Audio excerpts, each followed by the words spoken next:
Good morning, good afternoon, good evening, wherever you are in the world. Thank you for joining us for this week's edition of the SMIE Consulting Midweek Roundup. I'm your host, Marty Bennett, and this week on the Midweek Roundup, we're going to be taking a look at 3 questions we've been hearing from international educators over the past 7 days. And as we do each week, we take our stories for our Midweek Roundup from our newsletter that comes out on Mondays on about 9 a.m. Eastern. And if you would like to subscribe to that newsletter, I'm dropping some links into the chat on our Facebook page and our YouTube channel, but we'll also be putting them in after the recording to our Twitter and LinkedIn feeds for this event. So the newsletter is called All the SMIE News Fit to Share. And we put it out each Monday in 2 forms, one which you could subscribe to directly from our website. That's smieconsulting.org/subscribe. And you'll also find ways to subscribe to this podcast as well as to the newsletter if you choose. But we also put this out on LinkedIn. So if you're following me on LinkedIn, you can certainly get that direct to your LinkedIn feed each Monday morning as well. So we do that as a way to help generate set the stage for what we cover here on the Roundup every Wednesday by focusing on both social media and international education stories that have come across our desks in the last few days, and then we consolidate that in the newsletter and give our quick takes, hot takes on those news stories, and then go in depth into 3 of those stories each week, 3 of those themes we see developing in news stories here on the Roundup. So we'll get right into our questions of the day. First up, why are visa backlogs happening in major markets? Now, if you're following and certainly most of us who are on the international admissions side of things are eagerly awaiting our new incoming classes. If they haven't already arrived on campus, orientations are going on this week, arrivals are happening soon. Classes begin next week or in the next couple of weeks. So it's a hive of activity, and I know many of you won't be watching live. You'll be watching on repeat or downloading the podcast. But this topic of visa delays is coming at perhaps the worst time. Earlier in the summer, we did see quite a bit of news on how visa delays, particularly in a country like India, were being actually reduced. We saw, and one of the recent articles we shared last week said that there was only a 10-day wait for a student visa appointment in Mumbai. But apparently there's now a 480-day wait in New Delhi and Hyderabad. So there's some real challenges, and as we've gotten closer to the start of this academic year, we've seen those delays worsening. And this is at a time when in India in particular, the number 2 source country for international students in the U.S., we've seen a lot of reports over the year so far that as of up until mid-May, the consulates and embassy in India had issued more F1 visas than they had done pre-pandemic in the same time pre-pandemic in 2019. So which was a decent year for the U.S. and India. So we see in India, up until now we've seen a lot of positive news coming out about visa appointments and focus on student visas in particular. But the data is certainly turning in India and some other key markets, is certainly turning against that early success at a time when it's really crunch time for many institutions hoping to bring in that class. A class that in many respects is potentially 3 classes in one over what might have been coming in 2020 that had spent the last 2 years overseas, maybe starting their degree or postponing their degree and then coming in for the first time this fall. For students who were trying to do the same thing in fall of 21, couldn't get their visas in time. And then, of course, a new cohort of applicants from the past academic year that have graduated from their secondary schools or their undergraduate institutions and are now looking for graduate programs in the United States. That's potentially 3 years of backlog that most consulates and embassies have been trying to sort through. So in one respect, it's increased demand that we've been seeing. And in India, certainly, there's been data on a number of different fronts to suggest that clearly the U.S. is booming now in terms of interest in India. But there are also markets where it's not going as well, where there are not significant delays. We'll talk about that in another moment or two. But the national or the average, according to Cato Institute's report, that shows that U.S. visa processing has now reached their worst point since the post 9/11 attacks. Obviously, that's fairly significant for anyone who's been in the business that long. You remember post 9/11, everything was on hold for months. And that visa processing basically ground to a halt. You weren't getting in the spring, unless you met coming from some very friendly countries. That we're now at a point where the average tourist visa wait time, this is a global average, is 247 days. And that's compared to a benchmark of 17 days before COVID. And we've seen that for student interviews that are averaging now 49 days globally as of July 2022, 5 times the pre-pandemic average of 10 days. So clearly, the State Department's still grappling with these issues. And frankly, I'm not surprised, but I'm frankly disappointed. When this is a question I had the opportunity to, a friendly question I actually asked at the EdUSA forum of the Consular Affairs staff that were presenting at the final panel of the day, of the event. And I said, hey, we've all experienced the Great Resignation. Higher ed certainly has. Most of U.S. society has. Globally, there's been that. And we know it has impacted State Department folks, in not only those based in D.C., but those Foreign Service officers out in the field. There have been departures from the ranks of the consular officers that haven't been replaced. There's been a combination of reasons for that. I suggested that it's been in-country host countries' requirements for reentry if they had left the country, for how many could stay, limits that were placed in certain countries. But even given that opportunity to acknowledge, hey, we realize you're in tough straits here and you're doing your best to get back to where you were, they said, no, we haven't experienced that significant of staffing shortages. And it's really folly when you hear government officials speaking like that. It makes you wonder, we're on your side. We're on the same team. We want this to work. But they've had real challenges, and the data certainly supports this, that they're losing ground this summer in major markets, India being the most particular. I think the troubling thing when you see an average wait for tourist or business visas is that's an astonishing 247 days compared to the pre-COVID 17 days. That is worrying for anyone who's looking to come to conferences in the next 6 months or a year. So if you want to come to the U.S. and you don't have for NAFSA next year or any other major conferences, and if you don't already have a visa, you may want to look into applying now for that. It's a very tough environment, frankly, and a very depressing one from a State Department and a U.S. higher ed side to see these delays resurfacing. Even though, I mean, they are still prioritizing student visas, and we have to give them that. That is, but 49 days at this time of the year is not ideal. It puts most students beyond the entry point for this fall term for most institutions, other than those that might be on a quarter system that start in late September, early October. But you're encouraging a further pushing back of interest or starts in the United States. That may force some of those students to again continue their degrees online, to start their degrees online this fall, and then make the shift hopefully in the spring. So it's not the best situation for U.S. institutions and certainly for the students that have been trying to get here.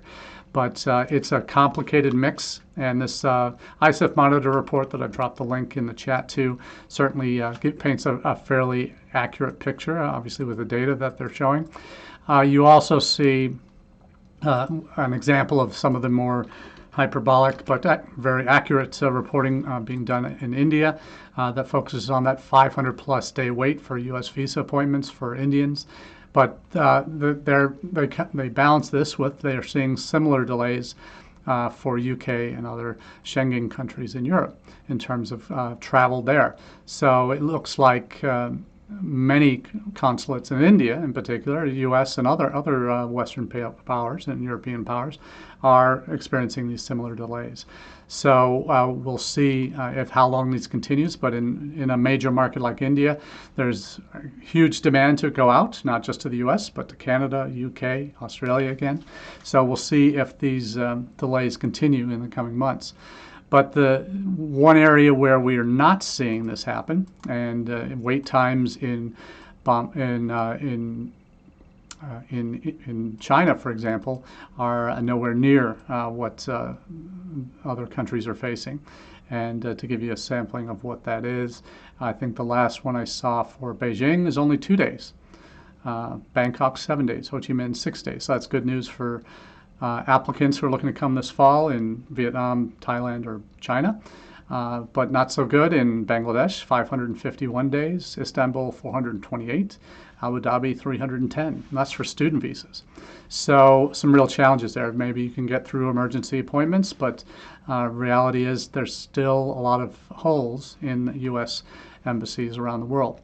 So where there is less wait in Vietnam, Bangkok, China, you see maybe that's not as significant a demand in terms of student flows. We don't know until we see the yearly data, which we won't get that for some time yet.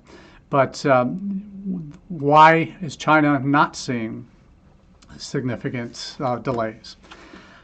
Well, I think any of us who've been in international ed for the last 6-7 years have certainly seen this decline had started back in 2015 for many institutions, where the numbers of Chinese undergraduates in particular started to decline. We saw a continuation of that decline during the Trump years, and during the pandemic it was kind of a double whammy.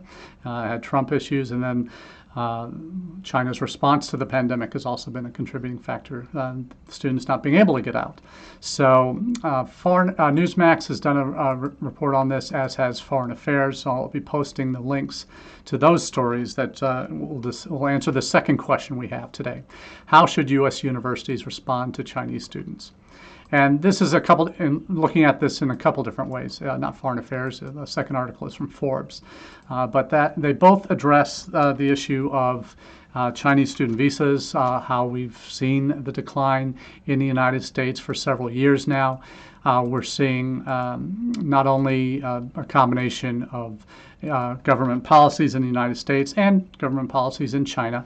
We're seeing issues with how obviously in the United States, with the rise of, during the pandemic especially, we saw the rise of anti-Asian hate and acts of violence against Asian Americans and Chinese and other Asian immigrants to this country, or students in this country. We saw that. It happened. So there's no way around that question, that it actually happened or not. But what we have seen is a slow erosion of that. We still, even though most of the rest of the world has come out of the pandemic, there are still significant travel restrictions in China. Students are being told not to travel in a lot of cases. So as a result, the number of Chinese student visas issued this year compared to pre-pandemic levels dropped more than 50%. And that's worrying. We were seeing 5, 10, 15% declines in new students or overall Chinese students over the last 5 years. But the number of visas issued being lower, 50% lower than they were pre-pandemic, at a time when most other markets are reemerging and reawakening and sending more students again, like have seen in India. You're seeing this as a real worrying sign of what's to come. But they are still the number one source country for the United States for international students. We are losing ground, though, amongst Chinese students who are looking at college education. The UK is cleaning up those students that might have come to us in the last couple of years. They've been taking them in droves. They're going to be well over 35% of their total international students will be from China as of after this fall's intake, I'm sure. But we're seeing the significant numbers at large flagship institutions in the United States where Chinese students have started to fall even before the pandemic, from highs of at the University of Nebraska-Lincoln, where there were 1,200 Chinese students. They've seen a 66% drop through last fall, 2021, in just 5 years, and they expect their numbers to be down or slightly or flat this fall. So Indiana University, for example, one of the major top 20 institutions for receiving international students, they have dropped over half in 6 years, almost 7 years, from a high of 1,600. It's over 3,200, about 3,200 in 2015. They're down to 1,600 in the spring of 22. So what it has had is it's an overall cumulative effect of messaging from the U.S. pre the current administration, but also the trade wars or the Asian hates, the gun violence. All of these things are factors that impact not just Chinese students, but in particular, they've been acute victims of it in terms of how their interest in coming to the U.S. has been damaged significantly. So the questions of safety that during the pandemic especially were impacted. So the question is, what do you do? What can you do?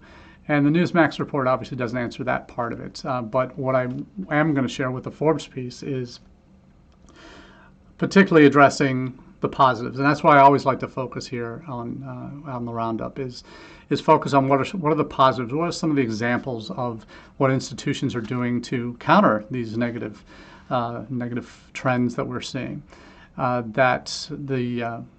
We shared over this Forbes article shares the same data from the drop in F1 student visas issued in the first 6 months. At 31,000 compared to 64,000 in the first 6 months of 2019, pre-COVID. So 3 years ago, it's dropped 50%. It raises concerns against institutions that have been reliant on Chinese students. I'm working for an institution now that China is their number one source for undergraduate and graduate students. So there's a real worry about what that's going to look like, how much they will be impacted by that longer term. But it's a bottom line thing for many institutions. It's also part of a larger trend we saw during the Trump years and enhanced by the pandemic in terms of a drop of international students. So what can you do? And do you just toss your hands up and give up and just down tools and go all virtual and not travel anywhere, or what is the answer?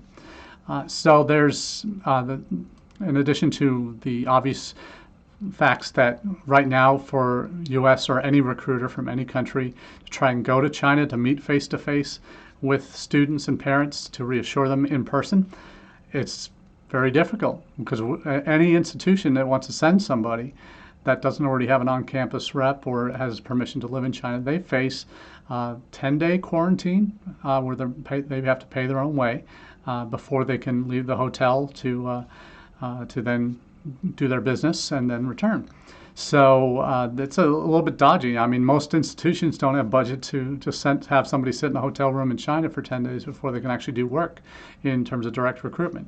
So it's interesting to see what will happen, because as China's refused to relax and open as much as the rest of the world has, they also are preventing a lot of their own students from going abroad. They're talking against travel, other than to certain approved markets, it looks like. So what are U.S. institutions doing? Part of the examples this Forbes article talks about, they look at that. Though the good news is for this fall, there has been an increase. Almost 2/3 of institutions in a spring survey reported an increase in applications from international students for this coming academic year. That's up from the 43% reporting an increase a year ago. We're now looking, the prospects for a full recovery are a little bit more murky in terms of whether that's actually going to happen. Some campuses, and we'll show a couple examples here in a minute in our final question of the day, some campuses are are being creative and finding ways to diversify and to reach other markets. But when it comes to China in particular, we face a lot of different barriers that we just outlined. We face the impact of the pandemic. We face the impact of Trump policies and the lingering after effects of that, the anti-Asian hate that came up during the pandemic especially. We also face competition, like I mentioned, from the UK, that the Chinese students are flocking there in numbers that they've never done before.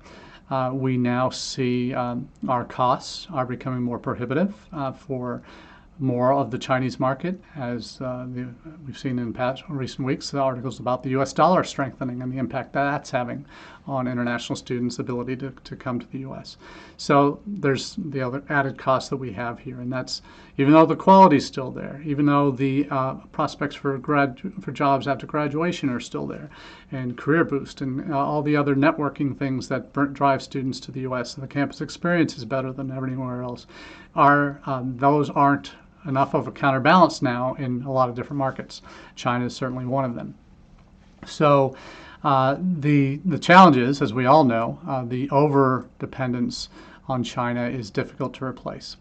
It's just there isn't another China out there, no matter how bad we look. Anyone who has even a cursory glance of population charts around the world knows that after India and China, there's no one even close to a population to support those kind of numbers. After China and India, we're the next most populous country here in the U.S. Then it's Indonesia, then Brazil, then perhaps Nigeria and some other countries. So we're talking about where the next China is going to be. It's not going to be any one. It's probably going to be a mix of 5 or 6 or 10 that are going to have to replace those numbers. But the point isn't that, yes, we all know we need to diversify. Yes, we know we need to look at other markets, but we also need to we don't want to say, and we should never say no to any particular market, particularly when it's your number one market. That's cutting your nose off to spite your face. Now, in terms of what you can do, there has to be a renewed emphasis, as the Forbes article points out, on direct in-person international recruitment.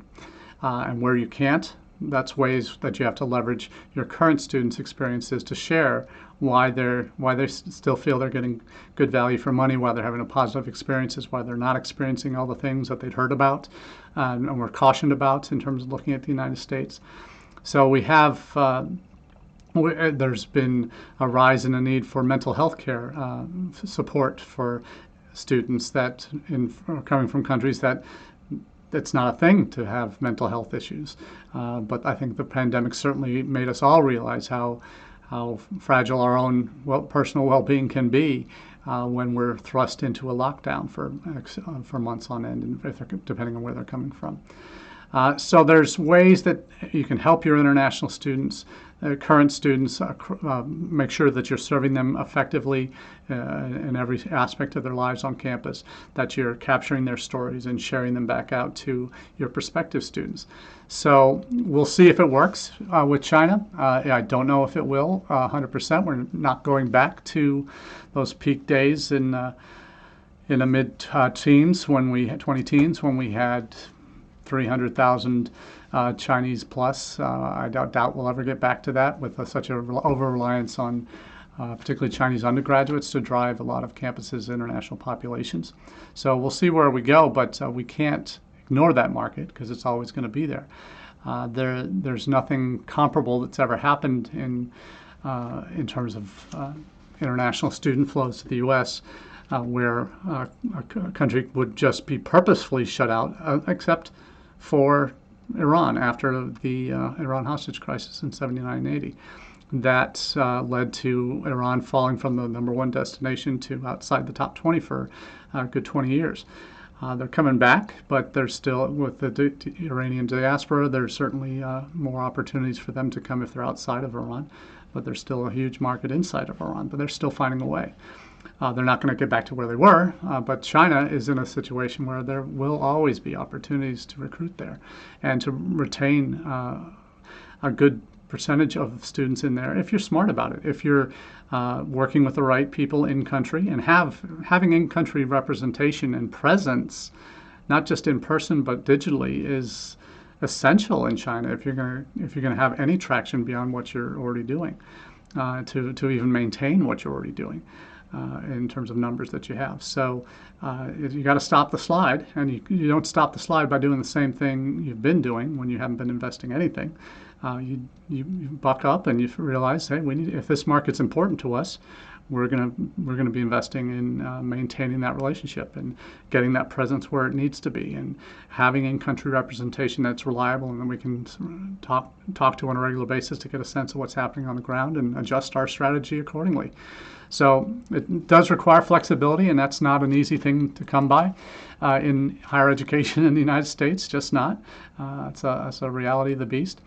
But there's hope, and you should never give up hope when there's still freedom of travel and ability to get messaging to those audiences that you're trying to reach. So the question is, will your institutions make that commitment to do so? So that's where we'll leave that question, how we should respond to Chinese students. Show them that you care, particularly your ones on campus. That's the bottom line for that one.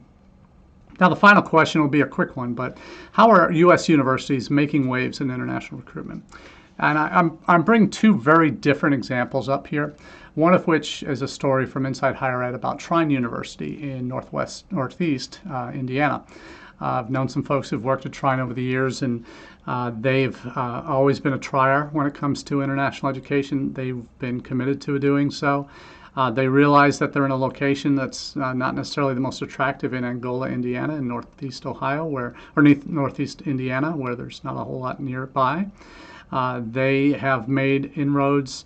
While they do have a campus of some international students, they've really seen record growth through a very different strategy. They've opened up satellite campuses that are more for graduate education in Detroit, which is up Interstate 69 from where they are in Indiana, about an hour and a half or so, maybe 2 hours. And then also they've opened a campus in Phoenix, Arizona, of all places, so which has been a magnet for international students that might have already been maybe finishing their undergraduate in those markets and looking to continue on for a graduate degree. So they've seen success in thinking outside the box, and oftentimes that's what it takes to truly differentiate yourself out in the marketplace. Another school that's doing exactly that on a massive scale is Arizona State. I've had an opportunity to know the folks at Arizona State that have been responsible for a lot of the growth they've seen. One of my former colleagues from Destination Indiana, Holly Singh, he's been out at Arizona State running their international student and scholar services for a few years, and they have just been going gangbusters. Let's give you some numbers here. This is from an Arizona State news brief last week. They now have, between their online and in-person on-campus student body, they now have 140,000 undergraduate and graduate students. And that's an increase of almost 6,000 from this time last year. The highlights of that, for their campus locations, physical locations, almost 80,000 students are enrolled in ASU campuses, compared with 76,000 last year, 3.2% increase, so fairly modest. Online programs have increased 6.9% to 61,000. They have about 1,800 more graduate students, from 28,100 to 29,933 graduate students in on-campus and online degree programs. That's a 6.4% increase. International students in a combination of on-campus and online degree programs, up 23.6% year over year, from 10,821 to 13,374. That's absolutely amazing. And that's on top of 1 in 3 students enrolled at ASU being first gen. So some staggering numbers there, but let's talk about the international students. Just the first year cohort, this is again first year freshman students enrolling this fall, 1,050 international students from 79 countries, an increase of 44% from a year ago. 44% increase year on year. How are they doing that? That's a conversation for another day, and we'll certainly dig into that and some of those reasons why. But they are everywhere. They have an extensive agent network. They travel. They have some incredible partnerships that are working, institutional partnerships that are working for them to bring cohorts to their institution. So you really see incredible growth. The international enrollment growth is down to, and here's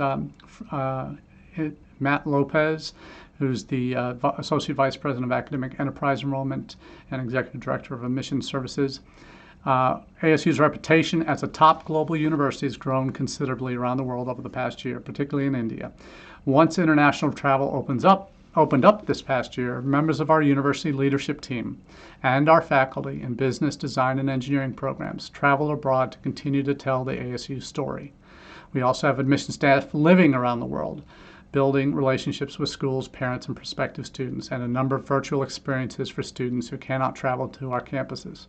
This personal and technologically enabled approach is critically important, especially for families and students who make the decision to travel across the globe to achieve their academic and career goals. So amazing. And that's the kind of template, if you want to be a player internationally, a big player internationally, that is what it takes to see 44% growth year on year. They got out there this past year. They traveled, where most schools were just thinking about getting back out there, doing it slowly and moderately.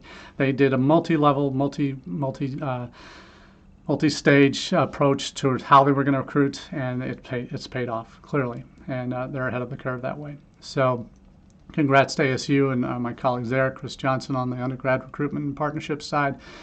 Best of luck to you guys as you continue to be a leader for many of us in terms of growing your international population. So that's what I have for you this week on the Roundup. Appreciate you sticking with me. We look forward to sharing more news in the coming weeks on some of the hot topics of our field. So until next time, we wish you the very best and have a great day. Cheers.